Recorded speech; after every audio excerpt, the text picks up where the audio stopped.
स्वागत है आज की नई वीडियो में और हमारे यूट्यूब चैनल पे।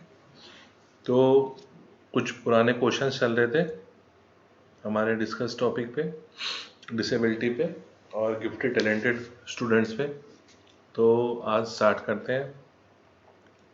तो आज का क्वेश्चन नंबर 18 है। 17 क्वेश्चन हो चुके हैं पहले इससे पिछली वीडियो में, आप चाहें तो उसे देख सकते हैं, आपकी नॉलेज गेन करने में मदद करेंगे। तो चलिए शुरू करते हैं। नंबर 1 का क्वेश्चन है आज, student of disadvantage group should be taught along with the normal student. मतलब जो डिसएडवांटेज ग्रुप के जो स्टूडेंट हैं, मतलब जो बैकवर्ड क्लास से हैं या जो पढ़ नहीं पाए या फिर कास्ट के हिसाब से या फिर किसी सोशली नॉर्म की वजह से जो स्कूल में नहीं जा पा रहे या उन्हें दिक्कत हो रही है कई चीज़ों में, तो उनको नॉर्मल बच्चों के साथ पढ़ाना चाहिए। ये किस बात को इम्प्लाइज करता है? ये करता है इंक्लूसिव एजुकेशन को, स्पेशल एजुकेशन को नहीं करता है। ये ना इंटीग्रेटेड ना एक्सक्लूसिव, क्योंकि इंक्लूसिव एजुकेशन टॉपिक डिस्कस हो चुका है, वो उसका मतलब यही है, समावेशी शिक्षा, सबके लिए एक समान शिक्षा। तो इसका आंसर होगा नंबर 1।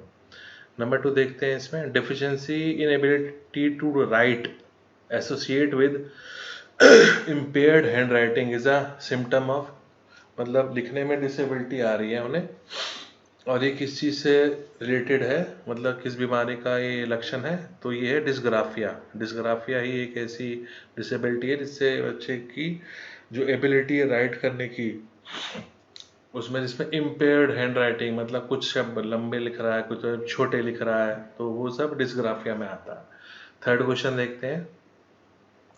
थर्ड क्वेश्चन है, लर्निंग डिसेबिलिटीज, याद करने में, सीखने में जो डिसेबिलिटीज़ हैं वो क्या फॉलोइंग केसेस में देखी गई है। कैसे कि also present in children with average और above average IQ। Number 2, not immutable irrespective of time and nature of interventions. Third आपका objective acts and culture has no role in determining them. Number 4 है synonyms with dyslexia. इसका answer है A, क्योंकि ज़रूरी नहीं जो बच्चे एवरेज या अबव IQ में हैं उनमें कोई डिसेबिलिटी नहीं हो सकता, उनमें कुछ भी डिसेबिलिटी हो सकती है। मान लीजिए कुछ बच्चे पढ़ने बहुत अच्छे हैं, 90+ है, पर क्या डिसेबिलिटी है उनमें? उनमें डिसेबिलिटी लैंग्वेज डिसेबिलिटी हो सकती है। वो अच्छा याद कर रहे हैं, अच्छा एग्ज़ाम पे परफॉर्म कर रहे हैं, पर ऐसा नहीं कि वो खड़े में होकर क्लास में अगर कोई ना पढ़ने के लिए बोले या कुछ डिक्टेट करने के लिए कहे या कोई एक एक्टिविटी करने के लिए कहे तो वो उसमें भी उतना अच्छा परफॉर्म करे। तो ये एक वो चीज़ है जो लर्निंग डिसेबिलिटी का भाग बन जाता है, ज़्यादा IQ वाले बच्चे भी। नंबर 3 देखते हैं इसमें, विच ऑफ द फॉलोइंग में best deal with the inattentive child in the classroom. मतलब जो बच्चा ध्यान नहीं लगाता क्लासरूम में क्या टीचिंग चल रही है, उससे कुछ पता नहीं चल रहा, वो अटेंटिव नहीं है, टीचर की बात ढंग से नहीं सुन पा रहा, तो उसके लिए क्या करें?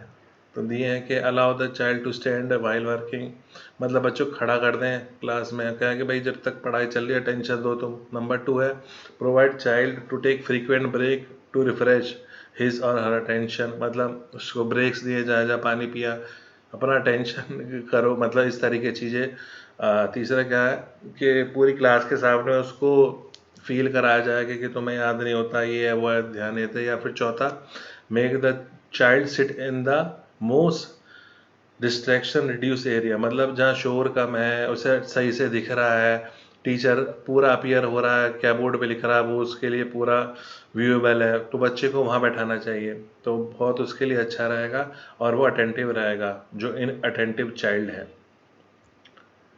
नेक्स्ट क्वेश्चन है, प्रोग्रेसिव एजुकेशन के बारे में, इक्वल एजुकेशन अपॉर्चुनिटी इम्प्लाइज क्या करती है सभी स्टूडेंट को?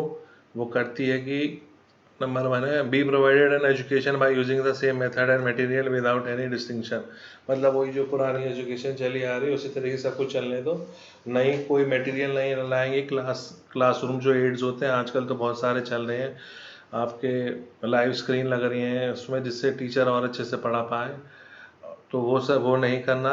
नंबर 2 है will provide an education which is most appropriate them and their future life, मतलब उनको वो एजुकेशन दी जाए जो बहुत ही ठीक है और उनको हेल्प करेंगे उनके फ्यूचर लाइफ में, जिस भी फील्ड में जाएंगे वर्क करने वहाँ पर। ये नहीं कि वो है साइंस में अच्छा, उसे सोशल स्टडीज़ में अच्छा बनाया जा रहा है, या सोशल स्टडीज़ आर्ट्स में अच्छा है तो उसे साइंस में डालने के लिए फोर्स किया जा रहा है। देखिए बच्चा वहीं ग्रो करेगा जो सा एरिया वो लाइक करेगा। तो इसमें इसका सेकंड ऑप्शन ही ठीक रहेगा, B provide an education which is most appropriate to them and their future life at work.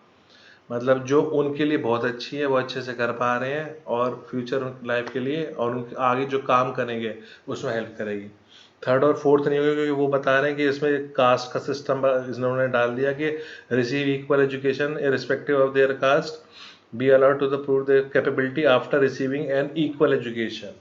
मतलब इक्वल एजुकेशन देना उनकी कास्ट को ना ध्यान में रखते हुए, ना उनके रिलीजन को, ना उनके कलर को, ये सब नहीं भाई। उन्हें सबसे बढ़िया वही है कि उन्हें वही एजुकेशन प्रोवाइड कराए जिसमें वो फेवरेबल है और जिसका वो अच्छा यूज़ कर पाए फ्यूचर में, अपने फ्यूचर बनाने के लिए और अपना गोल अटेन करने के लिए। नेक्स्ट क्वेश्चन है, feature assign due to social roles and not due to biological endowment are called. मतलब फीचर्स दे दिए गए हैं पहले से, या सोशल रोल्स कह लीजिए कि कुछ चीज़ें घर पे ही आप करो, कुछ वो नहीं करना, कुछ ये नहीं करना, खासतौर से वही लड़के लड़कों के बीच में बात चल रही है तो इसका सीधे सीधे होगा कि gender role stereotype. Gender stereotype, gender role stereotype, इस तरह के जहाँ भी क्वेश्चन पूछे जाते हैं कि जिसमें फीचर आपको अटेंड कर दिए हैं या सोशल रोल्स आपको ऐसे डाल दिए गए हैं, इसका सीधा सीधा आंसर आपका जेंडर स्टीरियोटाइप में होगा। नेक्स्ट क्वेश्चन देखते हैं। नेक्स्ट क्वेश्चन है आपका, in a culturally and linguistically diverse classroom. मतलब जहाँ पे डिफरेंट डिफरेंट कल्चर के बच्चे आते हैं, डिफरेंट डिफरेंट उनके बोलने का तरीका है, लिंग्विस्टिकली डाइवर्स क्लासरूम। भाई क्लासरूम में कई ऐसे बच्चे हैं जो इंग्लिश में बहुत अच्छी बात कर रहे हैं, कुछ एक हिंदी में बात कर रहे हैं, कुछ एक अपनी भाषा में बात कर रहे हैं। Before deciding whether a student comes under special education category our teacher should. मतलब ये पहले डिसाइड करने से कि कोई बच्चा स्पेशल एजुकेशन कैटेगरी में आएगा, टीचर को क्या करना चाहिए, not involve parents and parents have their own work. Number 2, evaluate student on his mother language to establish disability. Use specialized psychologist or segregate the child to neutralize environmental factor. तो इसका होगा number 2। मतलब इसका ये हुआ कि ऐसा classroom जो कि कल्चरली और लिंग्विस्टिकली डाइवर्स है, वहाँ पे टीचर को इस पर ध्यान देना चाहिए कि कोई बच्चा जो अपनी मातृभाषा से सीख के आया है तो उसको एनकरेज करें, ना कि उसको एक डिसेबिलिटी सा कह के बच्चे को दूसरी लैंग्वेज सिखाई जाए जो क्लासरूम में चल रही है। मतलब जो क्लासरूम में चल रहा है वो तो बच्चा सीखे, पर अगर वो अपनी लैंग्वेज में भी कुछ कहना चाहता है तो टीचर को उसको भी एक रिस्पेक्ट देनी चाहिए बच्चे को। नेक्स्ट क्वेश्चन देखते हैं, लर्निंग डिसेबिलिटी में occur due to following except. मतलब जो लर्निंग डिसेबिलिटी है इन सब वजह से हो रही है, सिर्फ किसको छोड़ के, टीचर्स वे ऑफ टीचिंग। भाई टीचर जो पढ़ा रहा है उससे बच्चे में कोई लर्निंग डिसेबिलिटी नहीं आती है। टीचर बच्चों को वो सिखा के ही जाएगा, ना कि उनमें कुछ डिसेबिलिटी डाल के।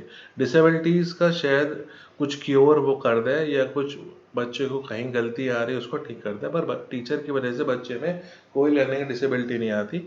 हालांकि ऐसा हो सकता है बच्चा खुद ही ना समझे। तो इसमें और बाकी हैं, प्रीनेटल यूज़ ऑफ एल्कोहल के बच्चे देखते आ रहे हैं शराब पीना बाप का, या मेंटल रिटार्डेशन आपका, मेनिंगिटिक्स ड्यूरिंग इन्फेंसी, एक बीमारियां हैं या वो है। मतलब इन्होंने ये कहा है कि क्या एक्सेप्ट इसको छोड़ के क्या डिसेबिलिटी में नहीं काउंट होगा, वो यही है कि teacher way of teaching. Next question देखते हैं, factor including mental development are. बच्चे के दिमागी विकास के लिए कौन कौन से फैक्टर रिस्पॉन्सिबल हैं। हेरिडिटी जो चलती आ रही है उसके परिवार से, दूसरा फैमिली एनवायरनमेंट, फैमिली का वातावरण, सोशल स्टेटस ऑफ फैमिली, मतलब सोशली क्या स्टेटस है उसकी फैमिली का, क्या उसकी वही माइक्रो फैमिली टाइप है या फिर इस तरीके से कि कई सारे और आपके वहाँ पे पड़ोसी रहते हैं, आपके नेबरहुड है, वो आपसे मिलते हैं, आपके बच्चों से मिलते हैं, तो ये सारे फैक्टर रिस्पॉन्सिबल भी हैं और इन्फ्लुएंस भी करते हैं बच्चे के दिमागी विकास के। तो इसका आंसर हो गया number 4, all of the above. Next question देखते हैं। Backward childrens are, backward childrens में मेरी वीडियो बनी हुई है, आप चाहे तो देख सकते हैं, चैनल पे आपको देखनी चाहिए। तो इसमें कहा गया है कि बैकवर्ड चिल्ड्रन कौन है। बैकवर्ड चिल्ड्रन वही हैं जिनका आईक्यू लेवल 80 से 90 है। इससे ऊपर फिर नॉर्मल, अबव नॉर्मल, फिर आपके आपके गिफ्टेड है, टैलेंटेड है, एवरेज है, वो उससे पहले हैं गिफ्टेड टैलेंटेड से, तो वो सब आते हैं। तो अभी बैकवर्ड की बात चली है, तो बैकवर्ड चिल्ड्रन वही है जिनकी आईक्यू लेवल 80 से 90 के बीच में, जो धीरे सीखते हैं, स्लो लर्नर है वो।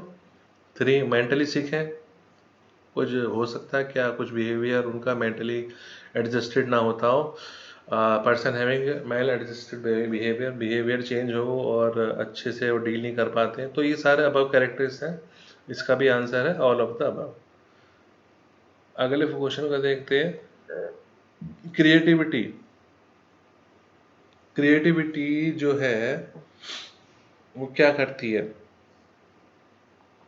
एक कुछ नए नए चीज़ क्रिएट करना बच्चे का, ये सब क्रिएटिविटी में आता है। तो क्वेश्चन है विच of the following is an important factor of creativity.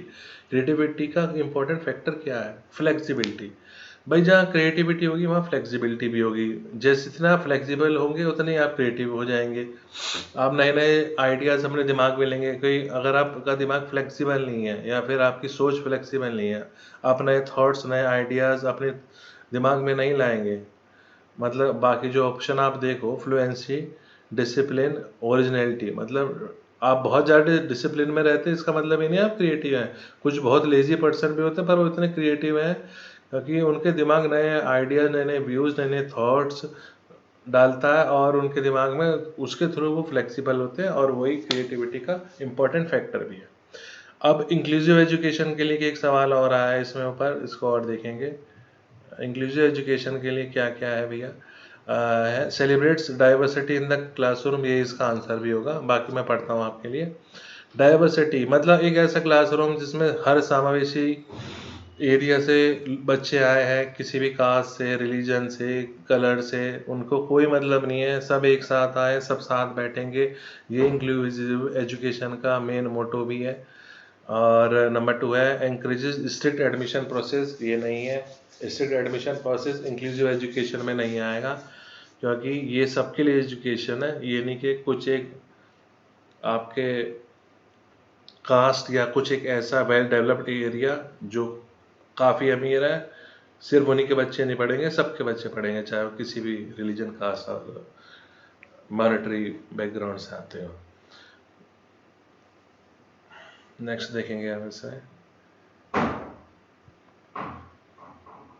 अब ये क्वेश्चन दिया है, मैं इसमें हिंदी में जल्दी से पढ़ना चाहूँगा। अ टीचर शो टू आइडेंटिफिकल, एक बच्चों को एक टीचर दो एक जैसे गिलासेस दिखा रहे हैं जिसमें बराबर जूस भरा हुआ है। अब वो क्या करता है, उन्हीं गिलासों को जो बराबर जूसों से भरा हुआ है उन्हें दो दूसरे गिलासों में डाल देता है उन्हीं जूस को। एक गिलास लंबा है, एक गिलास चौड़ा है। अब इसमें टीचर क्या पूछ रहा है, she ask her class to identify which glass would है मोर जूस इन इट। अब वो बच्चों से पूछता है कि उन जो सेम ग्लासेस में से जो जूस उसने दूसरे ग्लासों में डाला है, जो कि एक गिलास लंबा एक गिलास चौड़ा है, वो बच्चों से पूछता है कि अब आप बताइए इसमें से कौन से ग्लास में ज़्यादा जूस है। तो यहाँ पे क्या है, students reply that the taller glass has more juice. Her student have difficulty in dealing with, मतलब बच्चों ने क्या कहा, जो गिलास बड़ा है उसमें ज़्यादा जूस है। अब यहाँ पे उसके बच्चों में क्या दिक्कत है, उसके बच्चों में क्या क्या नहीं समझ पा रहे हैं, वो ये नहीं समझ पा रहे कि जूस की मात्रा जबकि दोनों गिलासों में बराबर थी, वो दूसरे गिलास में चाहे वो लंबा हो, चौड़ा हो, कैसा भी हो, उसमें भी डालेंगे तो उसकी क्वांटिटी तो सेम आएगी ना। तो इसमें से 4 ऑप्शन में से इसका ऑप्शन होगा नंबर 3, डिसेंटरिंग। डिसेंटरिंग का मतलब है विकेंद्रीकरण। इसका भी और एक मतलब है कि केंद्र से हटना, वो अपने उस टॉपिक से ही हट गए जिसमें टीचर ने ये कहा था कि बराबर जूस को अलग अलग शेप के गिलास में डालने पे कौन से में ज़्यादा है। भाई बराबर चीज़ किसी भी चीज़ में जाएगी उसकी क्वांटिटी तो उतनी रहेगी ना।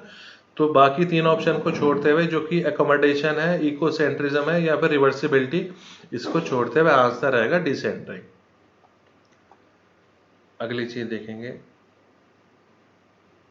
हाँ जी, which of the following statements support role of environment in the development of the child. इनमें से कौन सा स्टेटमेंट बच्चे के डेवलपमेंट में एक सपोर्टिंग रोल बताता है? Some student quickly process information while other in the same class do not। ये बात भी ठीक है, कुछ बच्चे जल्दी इंफॉर्मेशन को प्रोसेस कर लेते हैं, उसका मीनिंग निकाल लेते हैं, उसका आंसर जान लेते हैं, दूसरे के बच्चों जिनमें आईक्यू कम है उससे कंपेयर भाई ज़्यादा आईक्यू वाले जल्दी जल्दी सीख जाएंगे। दूसरा, there has been a study increase the student average performance on IQ test in last few decades. Third है, correlation between IQs of identical twins raised in different homes as the sign as 0.75. Physically fit children are often found to be more morally good। अब इसमें इन्होंने ये पूछा है कि इसमें से कौन सा स्टेटमेंट ये सपोर्ट करता है कि which of the following statement support role of environment. जो बच्चे का एनवायरनमेंट है, वातावरण है, वो बच्चे के डेवलपमेंट में कैसे हेल्प करता है। तो इसका ऑप्शन रहेगा नंबर 2 कि जिन बच्चों को स्टडी मतलब एक सर्टेन बराबर लेवल पे there has been a study increase in students average performance, जिस बच्चे की या बच्चों की जो एवरेज परफॉर्मेंस है वो लास्ट फ्यू डिकेड्स में इंक्रीज हो जाती है अगर उन्हें नॉर्मल तरीके से पढ़ाया जाए। ये नहीं कि घटती चली जाए। अगर बच्चों की आईक्यू पे ध्यान दी जाए, सब अपने सब्जेक्ट मैटर पे काम करें, तो बच्चे की एजुकेशन और उसका आईक्यू लेवल भी धीरे धीरे कुछ सालों में बढ़ जाता है। ये नहीं कि जो बच्चा 80-90 पे है, नॉर्मल है, या फिर जो बच्चे मैंने नीचे डिस्कस कर रहे थे बैकवर्ड चिल्ड्रंस, तो वो हमेशा बैकवर्ड ही रहेंगे। नहीं, अगर उन पर मेहनत करी जाए तो वो भी कुछ एक सालों में बाकी बच्चे से, माना कि टॉपर्स के बराबर तो नहीं, पर हाँ उस एक रेंज में आ जाके वो भी अच्छा परफॉर्म करना शुरू करेंगे। अब ये टॉपिक आया था ब्लूम्स टैक्सोनॉमी। ये मैंने डिस्कस नहीं करा, इस पर वीडियो बनेगी, अच्छा क्वेश्चन आते हैं इससे। तो ब्लूम्स टैक्सोनॉमी क्या कह रहा है? ये एक हियरार्किकल ऑर्गेनाइजेशन है किस चीज़ के बारे में? Achievement goals, circular declarations, reading skills या कॉग्निटिव ऑब्जेक्टिव। ये कॉग्निटिव दिमागी चीज़ से रिलेटेड है, इसके बारे में बात करेंगे जब इसमें टॉपिक को डिस्कस करेंगे बोर्ड में। नेक्स्ट चलते हैं, गिफ्टेड स्टूडेंट्स के बारे में क्या क्या गया है कि वो कन्वर्जेंट थिंकर्स हैं, एक्सट्रोवर्ट हैं, डाइवर्जेंट हैं या वेरी वेरी हार्ड वर्किंग है। तो वो होते हैं डाइवर्जेंट थिंकर्स। मतलब डाइवर्जेंट का मतलब क्या है? अब इसका मतलब ये है विभिन्न तरीके से सोचने वाले। ये नहीं कि कन्वर्जेंट एक ही तरीके से सोचने वाले। एक्सट्रोवर्ट वो होते हैं जो हर चीज़ में अपना व्यू रख देते हैं कि ये है वो है, हर चीज़ में उन्हें कुछ बोलना है। नहीं, ऐसी ज़रूरत नहीं है।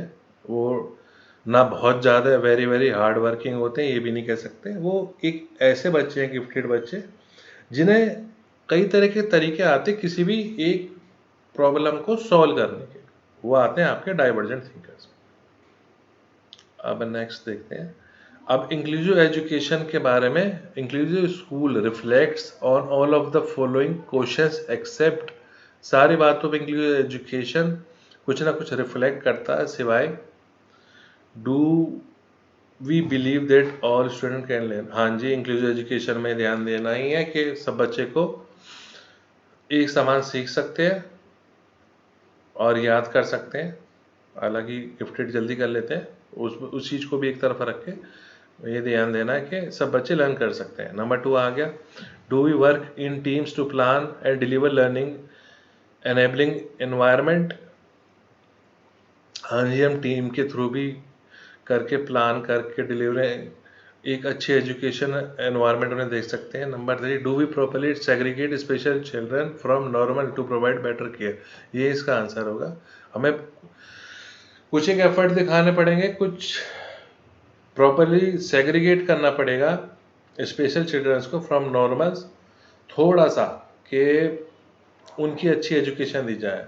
जो बच्चे नहीं कह पाते अपनी बात, जिन्हें बातें चीज़ें नहीं समझ में आ रही हैं, तो नॉर्मल बच्चों से थोड़ा सा अलग सेग्रीगेट करके हम उनकी केयर करें, तो वो भी बाकी बच्चों की तरह लर्न कर पाएंगे। और नंबर 4 था, do we adopt strategies catering for the diverse need of the students. सारे ऑप्शन ठीक है, बट जो मेन है वो यही रहेगा, do we properly segregate childrens from normal to provide better care. Normal बच्चों से जो आपके स्पेशल चिल्ड्रन हैं उनको थोड़ा सा सेग्रीगेट कीजिए और उनको एजुकेशन दी, अलग से थोड़ा सा उनके फेवर में एजुकेशन दीजिए, और देखिए वो भी बहुत अच्छा परफॉर्म करेंगे। तो आज इतना ही था टॉपिक में, और उम्मीद करूँगा आपको पसंद आए, और हमारे यूट्यूब चैनल को क्वालिफाई और टीईटी एग्ज़ाम को आप सपोर्ट कीजिए, सब्सक्राइब करिए, वीडियो को शेयर कीजिए और लाइक भी करिए। आज के लिए इतना ही रखते हैं। Thank you.